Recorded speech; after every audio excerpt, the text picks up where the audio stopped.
नाजरीन आदाब। मैं डॉक्टर मोहम्मद सईद आलम पटना यूनिवर्सिटी से आप तमाम लोगों की खिदमत में मैं हाजिर हूँ। मैं polity, religion and culture post Gupta period का मैं आपके सामने पेश करूँगा। जाहिर सी बात है कि गुप्त खानदान के खात्मा के बाद, यानी कि जवाल के बाद, हिंदुस्तान में वो सूरत हाल नहीं रही जो गुप्त खानदान में थी। इसलिए कि एक बहुत बड़ा असासा इन लोगों ने छोड़कर रखा था, लेकिन इसके बाद वो हैसियत या हकीकत नहीं रही जो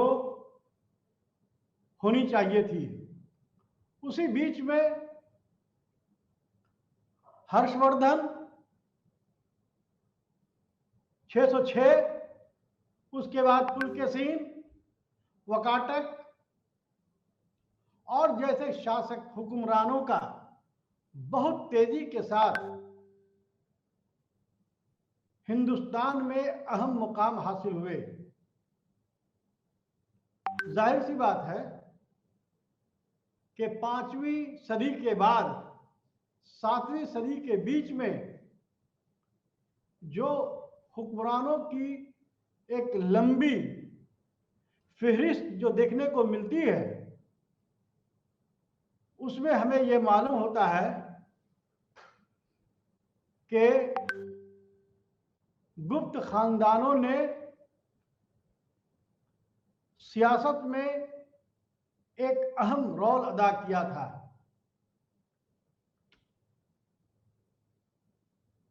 आपको ये जानकर खुशी होगी कि गुप्त खानदान या गुप्त हुक्मरान हिंदुस्तान के में एक ऐसे हुक्मरानों का शुरुआत हुआ था जहां से मंदिरों की शुरुआत हो रही है, पूजा पाठ की शुरुआत हो रही है। उसके बाद बड़े बड़े मंदिर दक्षिण भारत में और उत्तरी हिंदुस्तान में, दोनों में बहुत तेजी के साथ फरोग हुए। इसीलिए मैं अभी आपको सियासत के बारे में कुछ रोशनी डालना चाहूँगा। फिर इसके बाद मजहब और उसके बाद सकाफत यानी कि कल्चर हेरिटेज में क्या उसकी हैसियत रही थी, मैं उसको भी बताने की मैं कोशिश करूँगा।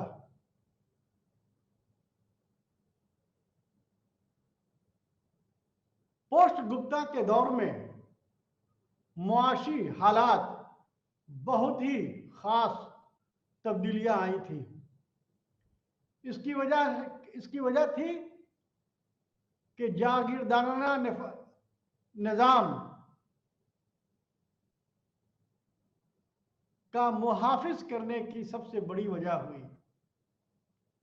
यानी कि फेडरलिज्म जो है, वो जो इतने बड़े हुक्मरान जो थे गुप्त खानदान के लोग, इतनी पूरी भारत में, हिंदुस्तान में जो हुकूमत कर रहे थे, उस हुकूमत में इतने बड़े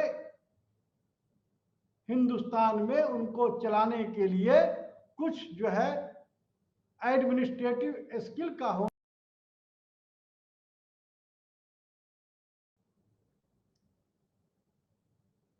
जाहिर सी बात है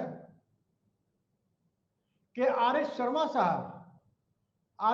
साहब कहते हैं कि पोस्ट गुप्ता के दौर में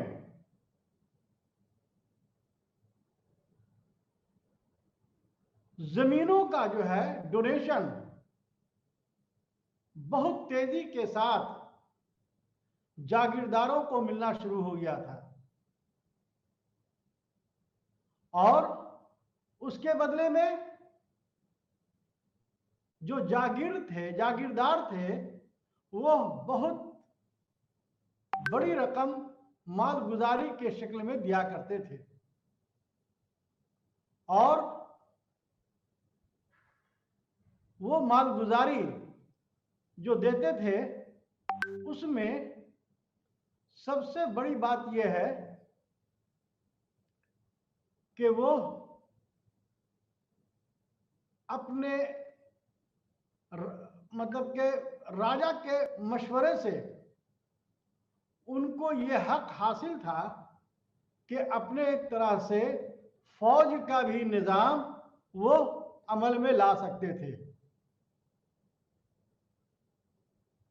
पोस्ट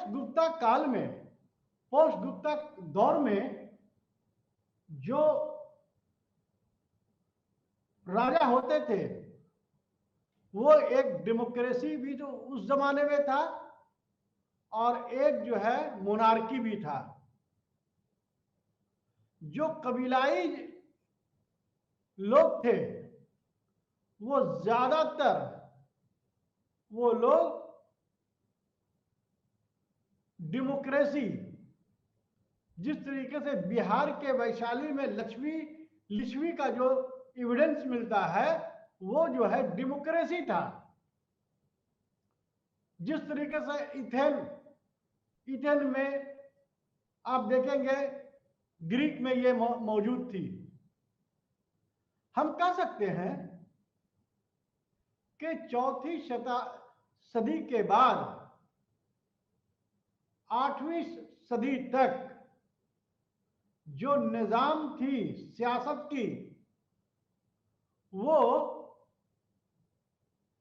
मोनार्की भी थी, लेकिन ज्यादातर वो जो था वो राजतंत्र था, यानी कि राजा के जरिया हुकूमत चलाने की एक बहुत बड़ी जो है जिम्मेदारी होती थी।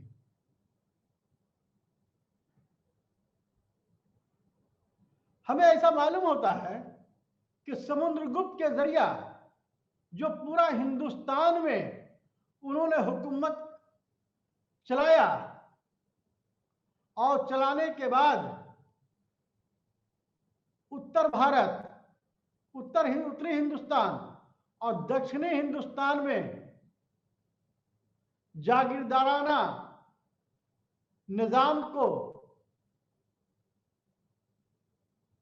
कायम किया। बल्कि यूं कहा जाए कि समुद्रगुप्त के जमाने में जो कबीलाई जो थे, उनका खात्मा करीब करीब हो चुका था।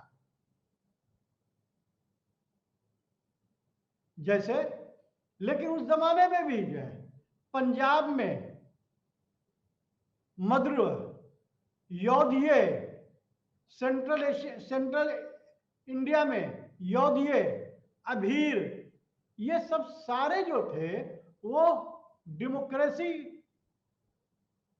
उनके पास थे। लेकिन बाद में कबीलाई सरदार हुक्मरानों में तब्दील हो गए। जाहिर सी बात है कि हुन जो है एक कबीलाई था, लेकिन जब गुप्त दौर में जब उसे बहुत ज्यादा ये हुआ, तो स्कंदगुप्त के जमाने में वही जो है जो सरदार था, वो बाद में हुक्मरानों की शक्ल में आने लगे।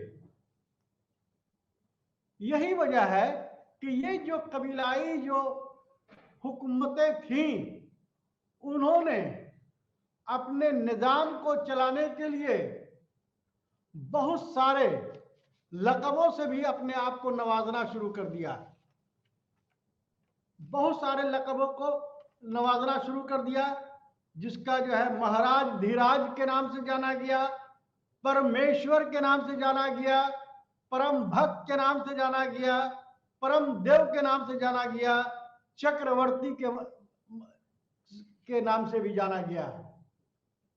क्या मतलब हुआ इसका?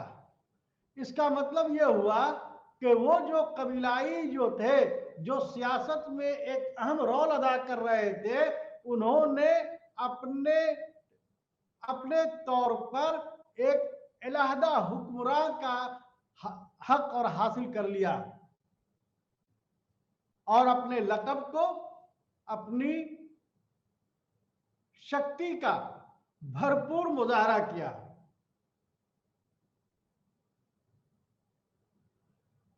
Doctor RN. सेलिटोर का कहना है कि गुप्त हुकूमत एक लचीला हुकूमत को चलाया, अवाम को फायदा पहुंचाया और प्रभावशाली, बहुत ज्यादा प्रभावित को किया।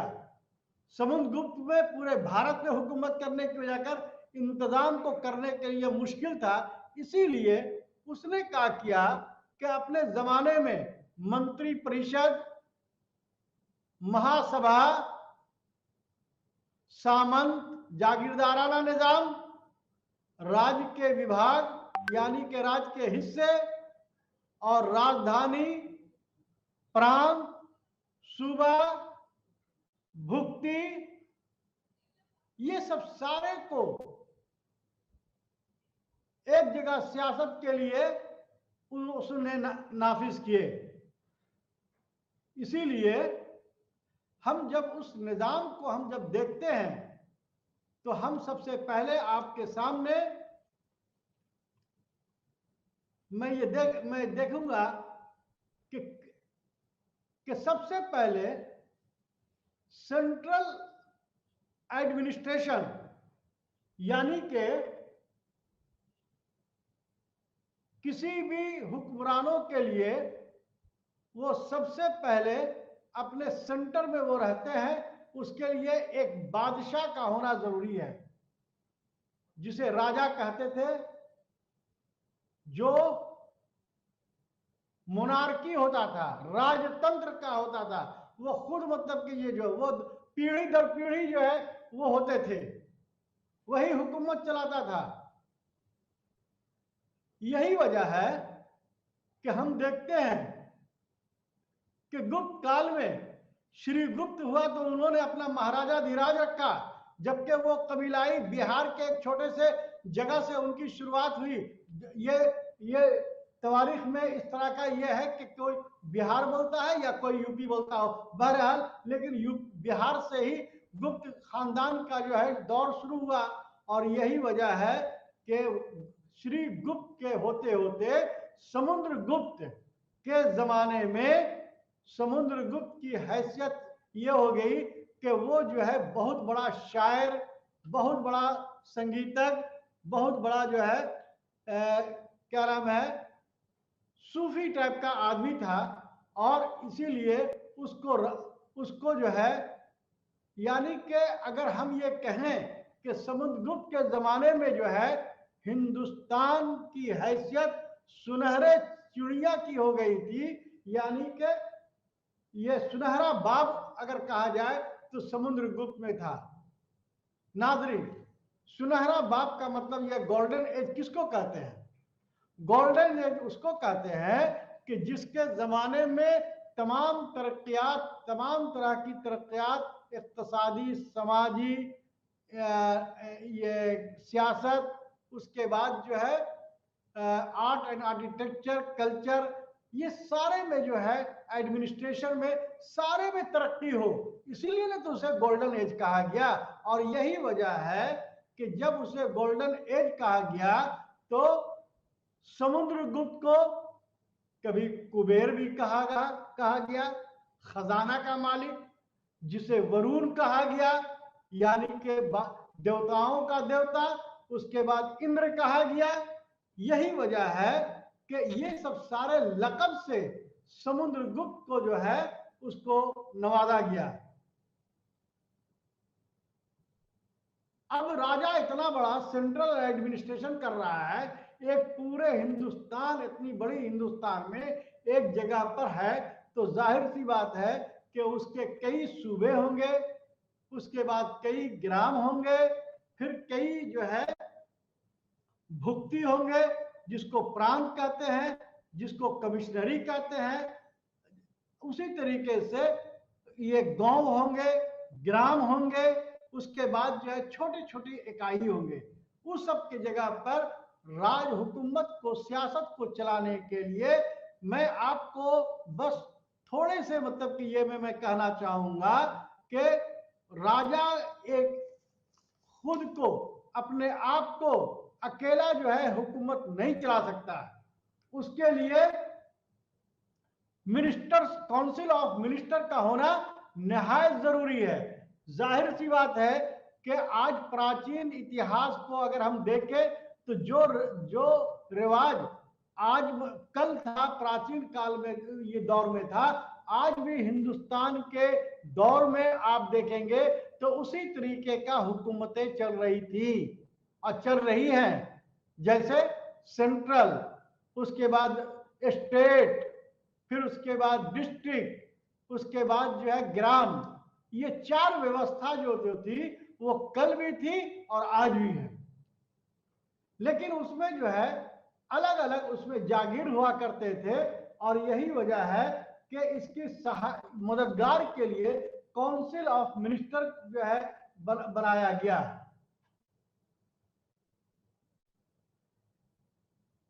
इसका मतलब यह है कि राजा पूरे तौर से अपने रियाया की भलाई के लिए वो तमाम कामें किया करता था कि जिससे प्रजा हमारे अवाम खुश हो। इसलिए उसने क्या किया कि एक आता है कि मिनिस्टर ऑफ काउंसिल बनाया। अब आप गौर कीजिएगा कि मिनिस्टर ऑफ काउंसिल में महासेनापति यानी के चीफ आर्मी, आज का जो है उसको कहा गया महासेनापति, चीफ आर्मी। वो क्या होता था कि राजा के बाद उसकी हैसियत होती थी और वही चीफ आर्मी जो है वो पूरे हुकूमत को देखभाल करता था। जिस तरीके से आज भी इस तरह का निजाम मौजूद है भारत में, स्टेट में, उसी तरीके से उस जमाने में महादंड नायक यानी के रॉयल कोर्ट, जिसका जो है कभी कभी जो है महासेनापति यानी चीफ, जो ये फौज का जो चीफ था उसी को जो है फौज ये किसी को चीफ जस्टिस की हैसियत से भी उस वक्त काम करते थे। इसका मतलब ये हो गया कि महासेनापति और महादंड नायक राजा के बहुत ही खास आदमी होते थे, बहुत ही भरोसेमंद आदमी होते थे और कभी कभी वो कुमारा मात कहा जाता था, यानी कि राजा का बेटा। कुमार के मानी होता है बेटा और ये कुमारा मात यानी कि राजा का बेटा। वो जो है इसको होते थे, या नहीं तो वो उसको दिया जाता था जो उसके बहुत ही करीब, बहुत उसके विश्वासी और बहुत ही जो है राजदां होते थे, उसको ये दिया जाता था। उसके बाद जो है भंडार परिषद यानी कि राजा और सेनापति का खाने पीने का इंतजाम करने वाला, उसको क्या कहा गया? उस वक्त जो था एक पोर्टफोलियो था जिसका नाम था भंडार परिषद। उसी तरीके से महाबली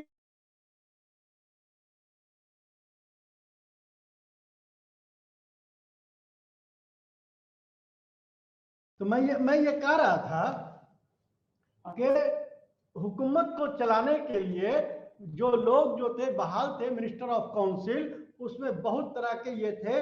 मैं फिर एक बार रिपीट कर देना चाहता हूं कि महासेनापति जो चीफ जो है ये फौज के जो चीफ होते थे, दूसरा जो थे महादंडनायक यानी के मुकदमा रॉयल कोर्ट, जिस तरीके से आज सुप्रीम कोर्ट, हाई कोर्ट थे, तो जाहिर सी बात है ये कि सेंट्रल एडमिनिस्ट्रेशन है। तो महादंडनायक जो थे वो ये जो है हिंदुस्तान के महादंडनायक कहलाते थे, जिसे रॉयल कोर्ट के ये थे। वो महासेनापति भी जो है उसका जिम्मेदारी कभी कभी दी जाती थी। भंडार परिषद जिसको जो है राजा और महासेनापति वगैरह का जो खाने पीने का इंतजाम करे, वो जो है उसके बाद जो है महाबली महाबलीधिकृत फौज के लिए सामान का इकट्ठा करने वाला, उसके बाद दंडपालिका पुलिस महकमा, जो आज का पुलिस महकमा है उसे दंडपालिका के नाम से जाना जाता था। उसके बाद जो है महासंधि विग्राही, यानी कि वैसे लोग जो बाहरी मुल्क से ताल्लुकात आमा को ये कायम कर सके, जिसे आज के जमाने में एक्सटर्नल अफेयर्स मिनिस्टर के नाम से जाना जाता है। गुप्त दौर में एक हरिसेन और वीरसेन, हरिसेन वही हरिसेन जो समुद्रगुप्त के जमाने में जो है उसका दरबार कवि था। उसके बाद जो है विनय स्थिति स्थापक, यानी कि रिलीजियस वर्क, वैसे लोग जो पंडितों को, मंदिरों को, ये लोग जो है उसके पूजा पाठ करने का इंतजाम करते थे। उसी तरीके से महापक्ष पटलिक, यानी कि हुक्म को लिखने वाला, यानी कि हिसाब किताब, आदेश निर्देश, उसके ऑर्डर को जो लिखना पढ़ना जानता था, जो करता था, जिसको काम किया जाता था, उसे महापक्ष पटलिक कहा जाता था, यानी कि हिसाब किताब रखने वाला लोग। उसके बाद जो है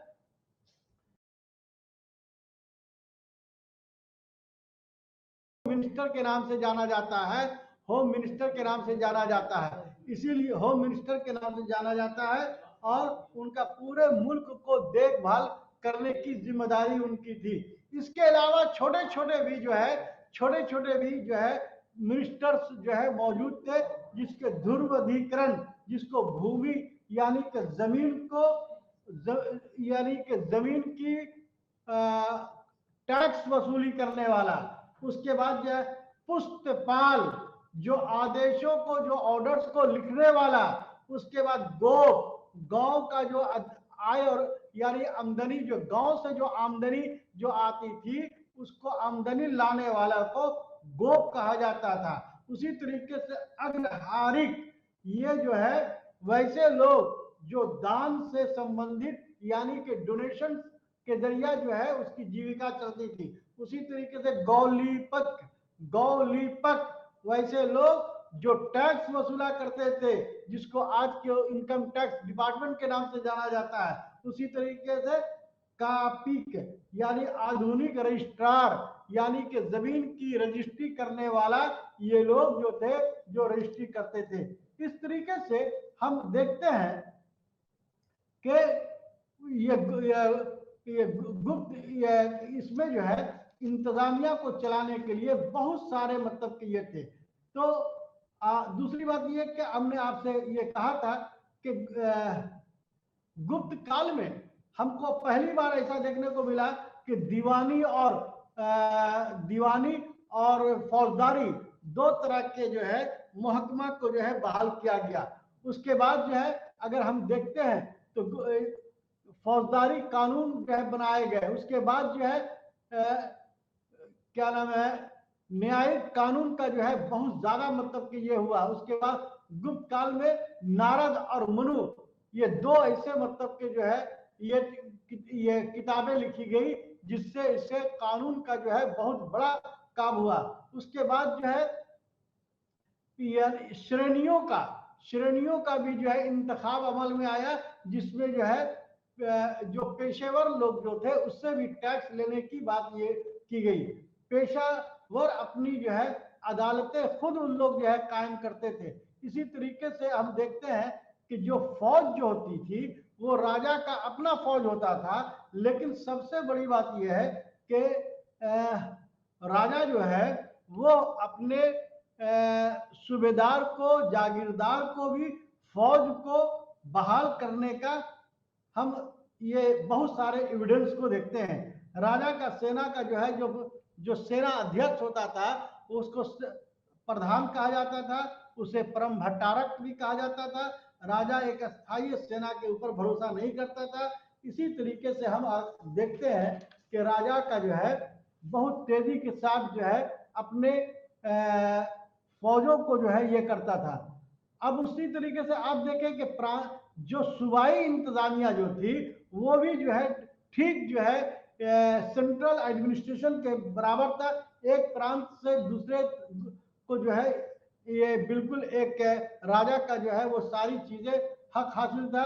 उसके बाद वो जो है राजा जो है पूरे सूबाई क्षेत्र पर उनका जो है नियंत्रण रहता था, कंट्रोल रहता था। अब उसके बाद देखिए कि जैसे मान लिया कि ये बिहार, बंगाल, उत्तर प्रदेश, मध्य प्रदेश के क्षेत्र में जो है ये सब सारे जो है जो सूबाई थे उसको भुक्तियों में बांटा था, और भुक्तियों को प्रांतों में बांटा था। यानी कि भुक्ति का मतलब ये हो गया कमिश्नरी, और कमिश्नरी का मतलब से जो आधा जो हुआ वो प्रांत हुआ, और उसका जो इकाई हुआ वो ग्रामीण ग्राम हुआ। उसी तरीके से हम देखते हैं कि वो जो है कई जिलों में बटा हुआ थे, और उसके बाद जो है जागीरदारों को राजा के द्वारा जो है उस पर मोहर लगा हुआ दान अधिकार पत्र देते थे, इख्तियार पत्र जिसको कहते हैं। और उसके बाद जो है बहुत सारे ऐसे मतलब कि थे जो गरुड़ जो पंछी थी वो गुप्त साम्राज्य का जो है वो राजकीय चिन्ह था, तो उसी को लगाकर मतलब ये करते थे। इसी तरीके से नगर नगर हुकूमत जो था वो जो है शहरी इंतजामिया भी जो है वो गुप्त ये में बहुत तेजी के साथ हुआ, और ठीक ग्राम व्यवस्था भी जो है बहुत तेजी के साथ राज हुआ। ग्राम में जो है जो ये जो थे जो सभी लोगों को जो है वो सूबाई को देते थे, और सूबाई जो है वो ग्राम को मतलब के ला करके देते थे। इस तरीके से हम देखते हैं कि जो हुकूमतें थी ये जो है पोस्ट गुप्ता ये में वो बहुत तेजी के साथ जो है वो फला फूला और बहुत आगे बढ़ा। अपनी रियाया को शांति और सुख और रफाए आम करने के लिए राजा हमेशा दूरअंदेशी से काम लेता था, वो मददगार साबित होता था, और उसका जागीरदार जो था उसका ज्यादातर उसका बेटा हुआ करता था। यही और जो है जिसकी राजनीति ये सियासत में और एडमिनिस्ट्रेशन में और खिदमत खल्क में उनका बहुत बड़ा ये मुकाम था। गुप्त खानदान के ने गुप्त खानदान में हम देखते हैं तो हमें यह महसूस होता है कि उनके दौर में औरतों की स्थिति बहुत ही अच्छी थी। इसका एक वजह इस बात से भी साबित होता है कि कुमारगुप्त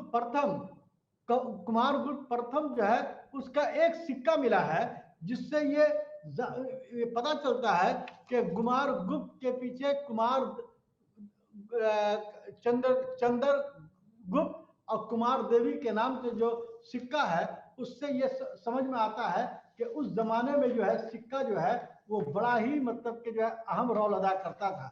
और यही कारण है कि सिक्के पर दोनों का जो है चिन्ह मिलना इस बात का ये होता है कि उस वक्त महिलाओं की स्थिति बहुत ही अच्छी थी, यानी कि बराबरी का हक उनका हक हासिल था। इसलिए हम देखते हैं कि ये उस जमाने में जो है वो महिलाओं का स्थिति जो है और हुक्मरानों में पोस्ट गुप्ता में भी जो है इस तरीके को देखने को मिलता है। अब हम आपके सामने गुप्त खानदान की जो मजहब में पोस्ट गुप्त खानदान में मजहब का क्या मतलब ये था उस पर जो है मजहब कई दफा कुछ मेहनत और नर्म का इस्तेमाल हुआ है। मजहब को हम देखते हैं कई दफा जो है कुछ सख्त और कुछ नर्म का ये किया है। तो इसी तरीके से वेद और मजहबी किताबों से पता चलता है, वेद पुराण महाग्रंथों से पता चलता है कि गॉड को भगवान को खुश करने के लिए कई तरह की तरकीबें राय की गई थी, कई तरह की तरह। उस जमाने में जो है बादशाह जो थे वो ब्राह्मण और राजपूत थे, तो दोनों में आपसी मेल जोल बहुत ही ज्यादा होती थी। पोस्ट गुप्ता काल में हम देखते हैं कि जितने भी जो हुक्मरान हुए वो ज्यादातर जो है चाहे राजपूत हुए और चाहे नहीं तो ब्राह्मण हुए, जिसमें बहुत ज्यादा आपसी जो है आपसी सौहार्द, आपसी मेल मिला जोल बादशाह को चलाने में आसानी होती है। बादशाह ज्यादातर जो है ब्राह्मण होते थे, लेकिन उसके सिपा सलार जो है वो राजपूत हुआ करते थे। इसीलिए जो है दोनों में जो है बहुत अच्छा मतलब के ये संबंध था। लेकिन छठी शताब्दी ईस्वी पूर्व में, यानी कि छठी शताब्दी ईस्वी में दो मजहब बहुत तेजी से राइज हुए, एक बौद्ध और दूसरा जैन मजहब। आने के बाद ब्राह्मणों की हालत जो है कुछ खराब होना शुरू हो गई थी। छठी शताब्दी ईस्वी के बाद ब्राह्मणों की मजहब में उनका जो है दखल कम हो गया था और बौद्ध धर्म के मुताबिक 62 तरह के मजहब उस वक्त राइज हो गए थे, अमल में आ गए थे। इसी तरीके से जैन मजहब 368 मतलब कि जो है कल्ट यानी के संप्रदाय, यानी कि 368 तरह का मजहब उस वक्त जो है अमल में आ गया था। अब आप गौर से सुने आप लोग कि छठी शताब्दी में, छठी सदी में हम देखते हैं कि बौद्ध धर्म और जैन धर्म दो नए धर्मों का आगाज होने का मतलब यह है कि उस जमाने में जो हुकूमतें थी वो हुकूमत जो है बहुत तेजी के साथ जो है मजहब में दखल देने लगे। यही वजह है कि हम देखते हैं कि हर्षवर्धन जो सबसे बड़ा हिंदू शासक था, लेकिन कुछ इतिहासकार तवारीखदानों का कहना है कि वो बहुत ही मतलब के तमाम धर्मों को इज्जत देने वाला था। वो बौद्ध धर्म का उतना ही प्रचार किया जितना हिंदू धर्म को किया, जितना शैव धर्म को किया उतना वैष्णव धर्म को दिया। इसी तरीके से आप अगर आप देख ले कि गुप्त खानदान, गुप्त कुमार गुप्त ने जो वैष्णव धर्म को मानने वाला शख्स, वो जो है नालंदा में एक नालंदा महाविहार को बनाया और जहां पर बौद्ध धर्म बहुत तेजी के साथ वहां पढ़ने लगे। बौद्ध धर्म का सबसे इंपॉर्टेंट मतलब के जो है एजुकेशनल सेंटर अगर कहीं पर हुआ तो वो नालंदा हुआ। इसी वजह कर जो है, लेकिन मैं ये देखता हूं कि गुप्त खानदान के बाद पोस्ट गुप्ता में जो मतलब कि जो मजहबों का जो ये हुआ उसमें कट्टरपंथी ज्यादा आया। सेंट्रल ये मौर्य वंश में तो बौद्ध धर्म का और जैन धर्म का बहुत तेजी से विकास हुआ, बहुत ज्यादा तरक्की हुई। लेकिन हम पोस्ट गुप्ता काल में हम देखते हैं तो हमको ये होता है कि ब्राह्मण धर्म जो है पोस्ट गुप्ता काल में यानी गुप्त काल के दिनों में ये सनातन धर्म का बहुत तेजी से जो है राज होना शुरू हो गया और उसका जो है राजकीय चिन्ह जो था वो जो है वो गरुड़ माना गया, जो शैव मत को मानने वाले को कहा जाता है।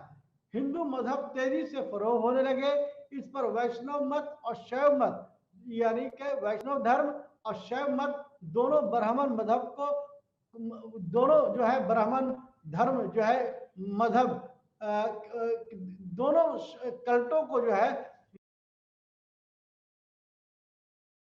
तरीके से हम देखते हैं कि हिंदू मजहब में जो मूर्ति पूजा, जैन धर्म में जो है मूर्ति पूजा के खिलाफ हो गए। यही वजह है कि छठी शताब्दी में एक सवाल आता है कि आखिर क्या वजह है कि छठी शताब्दी ईस्वी में सनातन धर्म के खिलाफ कई धर्मों का उदय होने का सबसे बड़ी वजह कौन सी है, खासकर बौद्ध धर्म और जैन धर्म। तो इसमें जो है लोगों का ये मानना है कि जो मतलब कि ये मूर्ति पूजा के खिलाफ थी, मूर्ति पूजा के खिलाफ थी। दूसरी बात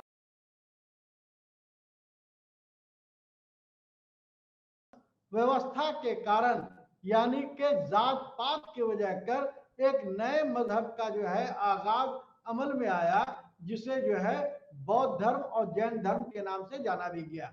अब उसके बाद जो है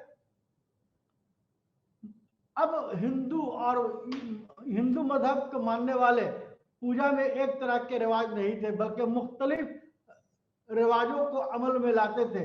शैव मत में मुख्तलिफ जो है कल्ट हुए, जैसे पशुपात, कैला, कृपालिक, कालमुख ब्राह्मण, ये सब सारे संप्रदायों में बंटना शुरू हो गया। मठों के आसपास अपनी मजहबी शनाख्त को हासिल करना शुरू कर दिया। यानी कि आप देख लीजिएगा कि जितने मठ यानी कि और बिहार जो बने हैं वो ज्यादातर जो है बौद्ध धर्म से ताल्लुक हुए। उसी तरीके से मठ और मंदिर के पीछे राजाओं का जो है ये समर्थन, यानी कि राजाओं का पैट्रोनेज जो है बहुत तेजी के साथ होने शुरू हो गए।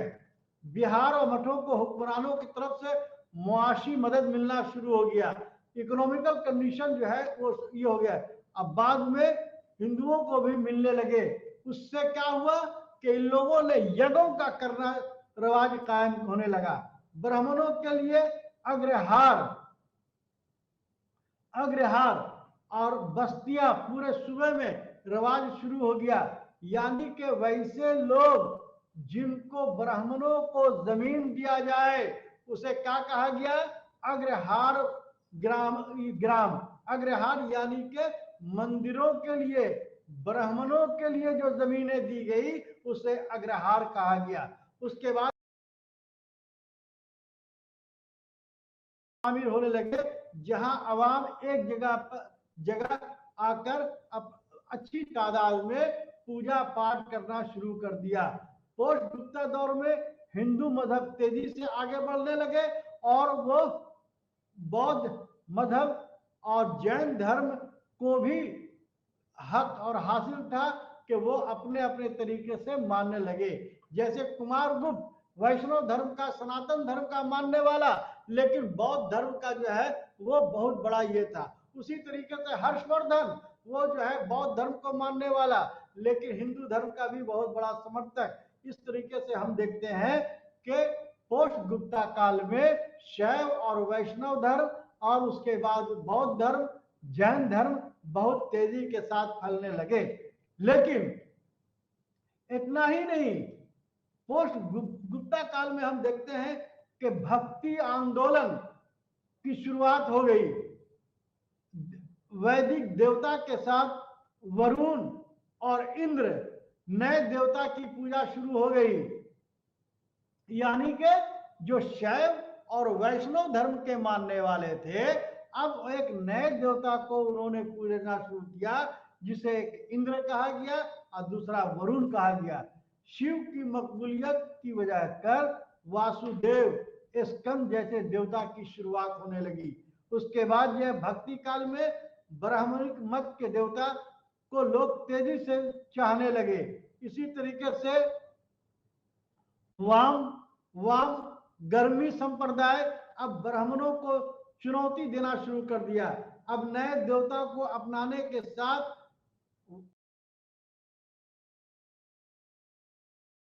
पर भक्ति पर जोर आजमाई होने लगी और इस तरह से लोग ब्राह्मणवाद मजहब को एक मजबूत मजहब के तौर से कबूल किया और ब्राह्मणवादों की शक्ल में हिंदू धर्म के नाम से जाना गया।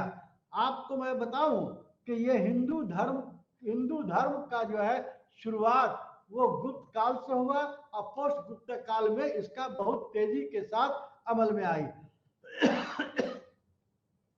भक्ति आंदोलन में का जो ये एडमायरर थे, जिसको मतलब कि जिसको मानने वाले थे, उसका जो नेतृत्व करते थे अलवारों के द्वारा जो विष्णु भक्त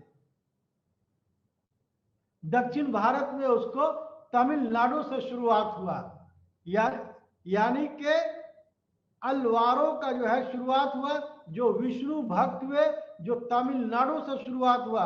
शुरुआती दौर में गैर ब्राह्मण, अब बाद में जो मतलब कि इसमें जो है पल्लव, चोल, पांडे, चेर, ये सब सारे मतलब के जो है भक्ति आंदोलन को बहुत ही फरोग दिया। और यही वजह है कि भक्ति आंदोलन जो है बहुत तेजी के साथ जो है राइज होना शुरू हो गया। चले, इस तरह से हम देखते हैं कि के बीच संत कवियों की भूमिका भी बहुत ही नजरअंदाज उसको नहीं किया सकता। इसीलिए जो है जो ये भक्ति आंदोलन में संत कवियों का जो है बहुत बड़ा रोल होने लगा। अब जो है लोकल भाषा में लोकल भाषा में जो लोग कवि जो है अपने अपने तरीके से जो है वो बोलने लगे। अब आम लोगों के बीच में हर प्रचार आम जुबानों में करने लगे, यानी कि जो लेखक थे, जो कवि जो थे, जो लोग जो थे, वो अपनी जुबानों में आवाम की जुबान बनाने के लिए इन्होंने कोशिश करना शुरू कर दिया। अब लोग आवाम को मजहब तस्लीम करने लगे और गीतों में और कवियों के जरिया इसे शुरू होने लगी। इसी तरीके से हम देखते हैं कि पोस्ट गुप्ता काल में दौर में जो अहम मालूमात हुई उससे यह हुआ कि भक्ति आंदोलन संतों और उच्च देवताओं की पूर्ण भक्ति के लिए बनाया गया था। क्या मतलब हुआ?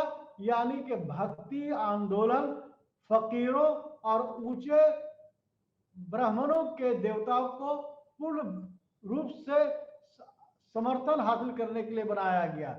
नंबर 2, भक्ति केवल उच्च जाति के लोग सीमित नहीं थे, बल्कि नीचे वर्ण के लोग, नीची जात के लोग भी इसको तस्लीम करते थे।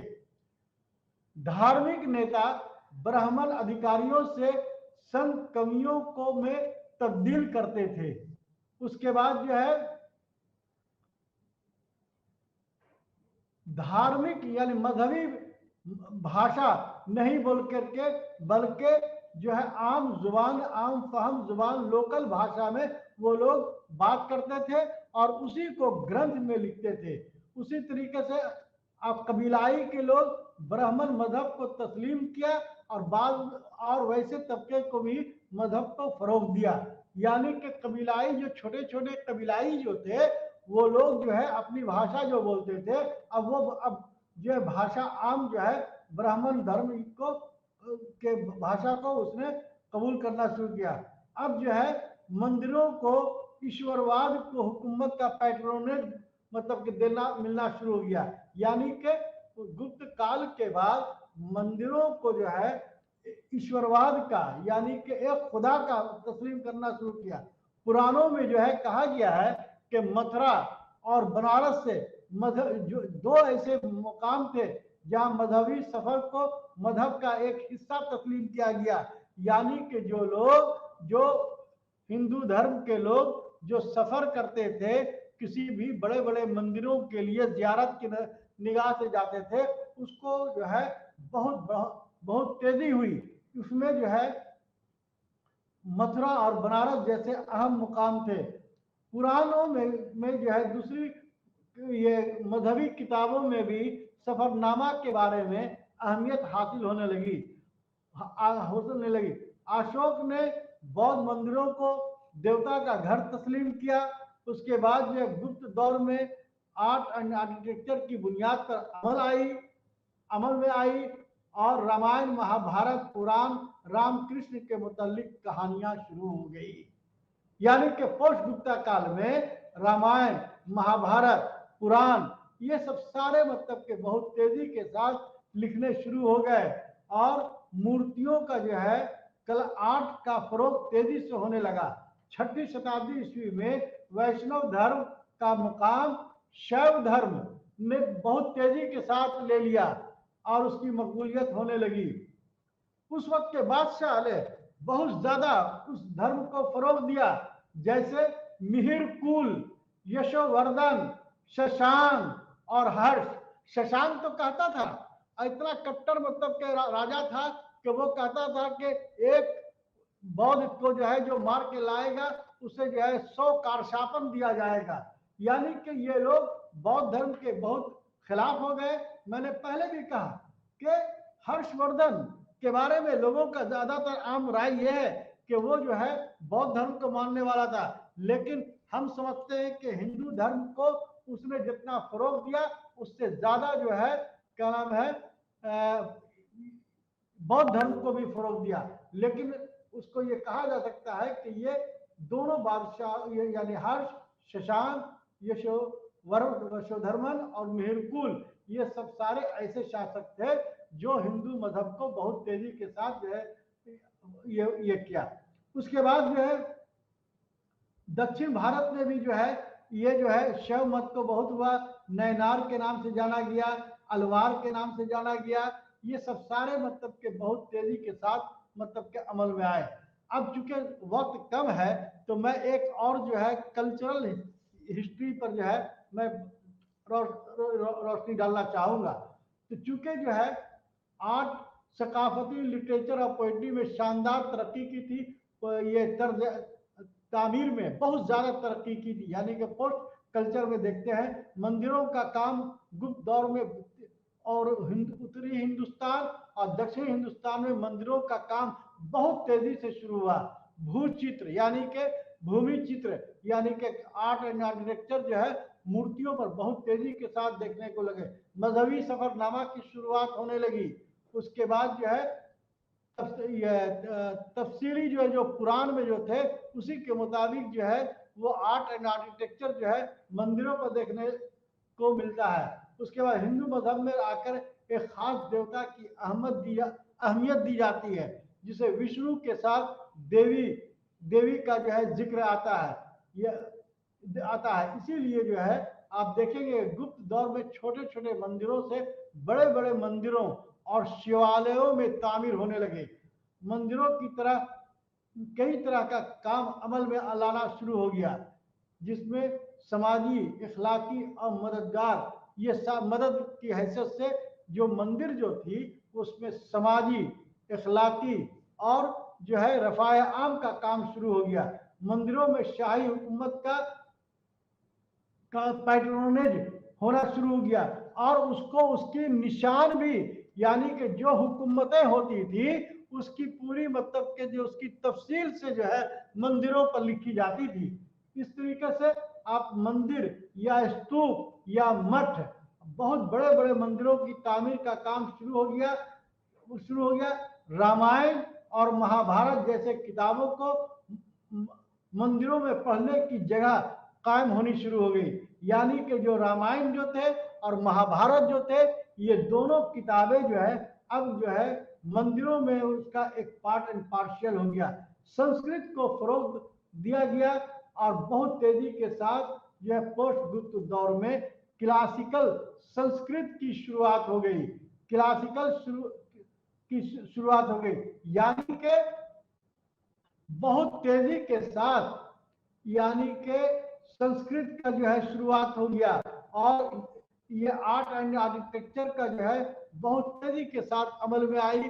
और उसके बाद जो हम देखते हैं कि उस वक्त जो है जो कवि जो थे, जो शायर जो थे, जो उनका बहुत बड़ा रोल अदा होता था, जैसे भारवी, कुमार दास एवं दंडित, विशाखा दत्त, ये सब सारे ऐसे कवि थे जो लोकल जुबानों में अपनी बातों को आवाम के बीच में लाने के लिए वो तरह तरह का कोशिशें किया करते थे।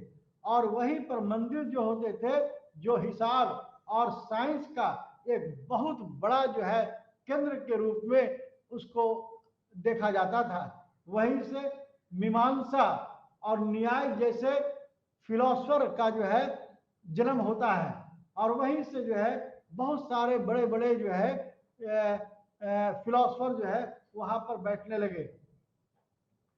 ये सब सारे जो है नाटकों के जरिया शासकों हुक्मरानों की एक अपनी बातों को अवाम के बीच में लाने के लिए नाटकों के जरिया अपनी बातों को ये अमल में लाते थे। इसीलिए देखा गया है कि हर्षवर्धन जो है अपने जमाने में जो है एक वान भट्ट के जरिया एक हर्षचरित के जरिया जो उसने किया, जिसमें हर्षवर्धन की पूरी जीवनी, पूरी जिंदगी उसमें जो है दिखाने की कोशिश की है। और हर्षवर्धन ने जो सभाएं की थी कन्नौज में और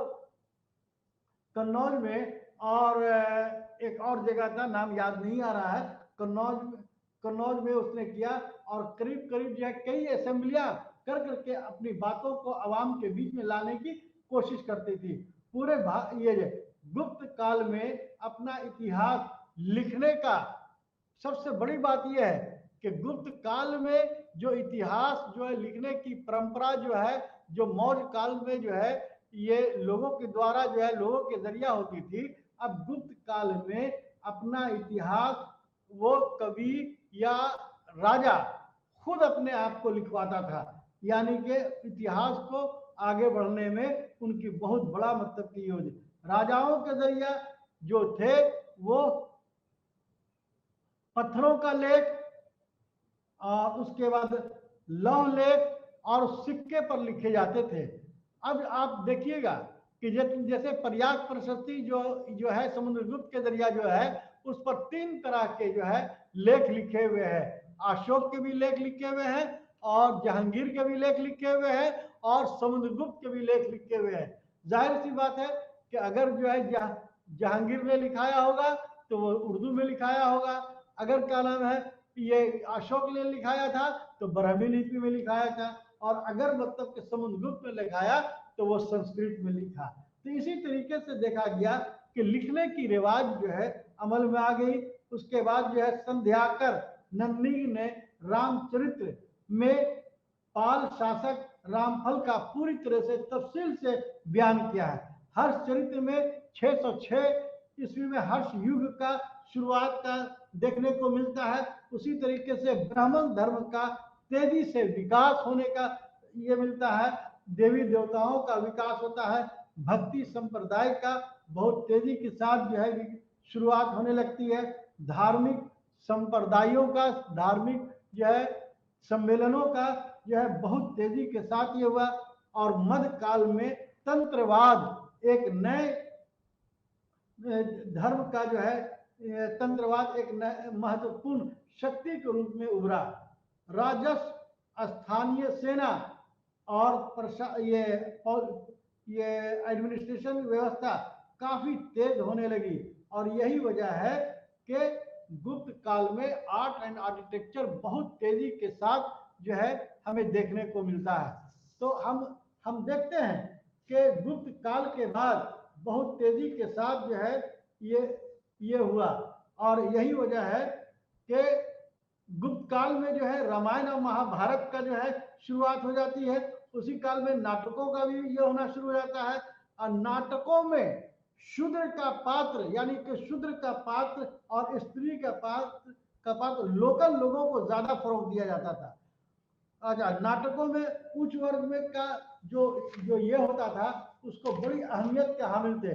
इसी तरीके से महाकवि भास द्वारा जो नाटक जो लिखे गए, एक सोपन, वास दत्ता, दूसरा चारु दत्त, पंचरात्र, दूत वाक्य, बाल चरित्र, अभिषेक, यानी कि ये सब सारे जो थे वो नाटककार थे। और महाकवि के बारे में जो कहा जाता है कि महाकवि कालिदास के द्वारा जरिया जो लिखा हुआ था, अभिज्ञान शकुंतलम, दूसरी बार ऋतु संभ्रा, मेघदूतम, मालविकाग्नित्रम, उसका रघुवंशम, विक्रम संग उर्षियम, ये सब सारे मतलब के जो है कालिदास के जरिया जो है वो लिखे हुए जो है वो ये नाटक थे। उसके बाद जो है महाकवि कालिदास ने संस्कृत में जो लिखा उसको महाकवि भास 13 नाटकों की रचना किया था। उसके बाद जो विशाखादत्त ने मुद्रा राक्षस लिखा। उसके बाद जो है विष्णुधर्म ने पंचतंत्र लिखा। इस तरीके से हम देखते हैं कि पोस्ट गुप्ता काल में बहुत तेजी के साथ जो है सियासत में, उसके बाद जो है मजहब में और आर्ट एंड आर्किटेक्चर में बहुत तेजी से जो है फरोग हुआ। और अब हम यहीं पर हम आप लोगों के बीच से रुखसत होना चाहेंगे। बहुत बहुत शुक्रिया।